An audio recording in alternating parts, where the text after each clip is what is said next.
मैं टीचर संगीता सिंह और आज हम पढ़ने वाले हैं वर्ण के बारे में पढ़ेंगे। कल की वीडियो में हमने लिपि से संबंधित जानकारी हासिल की थी और आज की वीडियो में हम जानेंगे वर्ण के बारे में। तो वर्ण को जानने से पहले हम इतना जान लेते हैं कि हम जो बोलते हैं या सुनते हैं वह ध्वनियों का समूह होता है और ध्वनियों के समूह से क्या बनती है, भाषा बनती है। और भाषा जो है वो वाक्यों से बनता है और वाक्य पद से बनता है और पद किन से बनते हैं, शब्दों से बनते हैं और शब्द किन से बनते हैं, ध्वनियों से बनते हैं। तो ध्वनियों के समूह से क्या बनती है, भाषा बनती है। तो भाषा को लिखने के लिए जिन चिन्हों का प्रयोग किया जाता है उन्हें क्या कहा जाता है, वर्ण कहा जाता है। अब देख लेते हैं वर्ण की परिभाषा को। तो वर्ण की परिभाषा क्या हो जाएगी कि किसी भी भाषा की सबसे छोटी ध्वनि वर्ण कहलाती है, अर्थात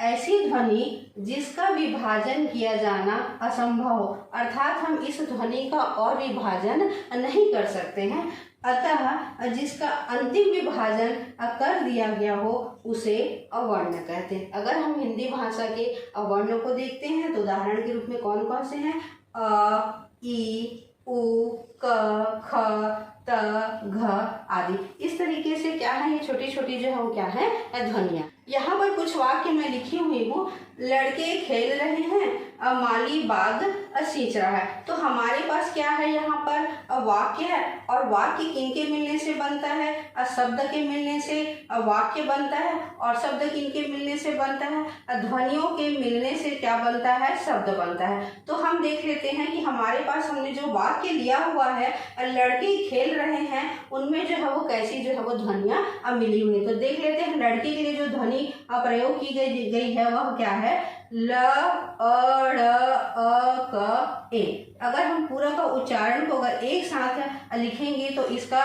संयुक्त रूप क्या हो जाएगा, लड़के। इसी तरीके से ख, ए, ल, अ। अगर हम इस तरीके से उच्चारण करेंगे तो जो शब्द बनेगा वह क्या रहेगा, खेल रहेगा।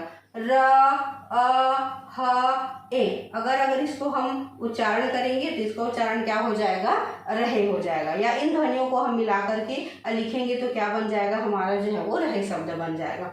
इसी प्रकार से ह, ए, अम, इन ध्वनियों से मिलकर के क्या बना हुआ है बना है।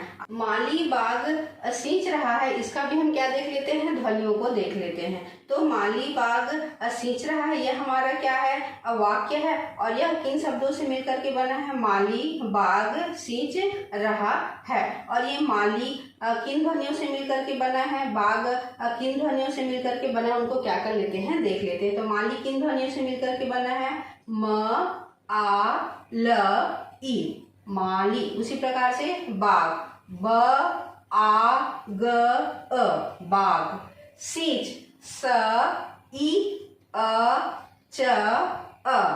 रहा का देख लेते हैं, र, अ, ह, आ।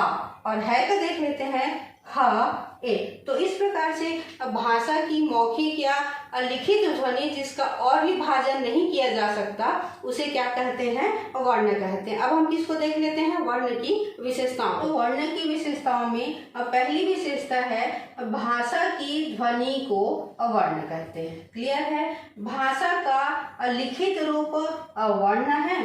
वर्ण भाषा की सबसे छोटी ध्वनि है, इसके खंड नहीं किए जा सकते, ये ध्वनियों का प्रतिनिधित्व करते हैं।